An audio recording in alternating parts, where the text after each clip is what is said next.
صبر عند اول صدمه حدیث کې راځي یو زنانه د قبر سر ته ناستل بخاري حدیث نبی علیہ السلام راغی ماشوم بچی مړ دی قبر سر ته ناست جاړي بیبي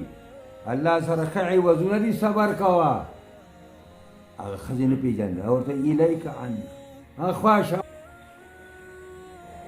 لم تصب بمصیبتي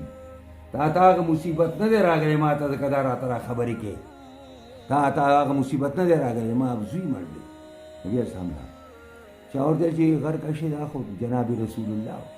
ښځه خفه شو منډه منډه راله د پیغمبر خوا سره تاسو ته سنتریان نه ولاړ نیغه لاړه د پیغمبر خوا دربار ته وکړه یا رسول الله ما نه پېژندلې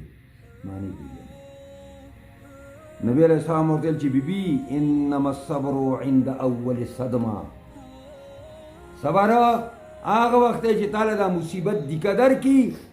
او ته فورا انا لله و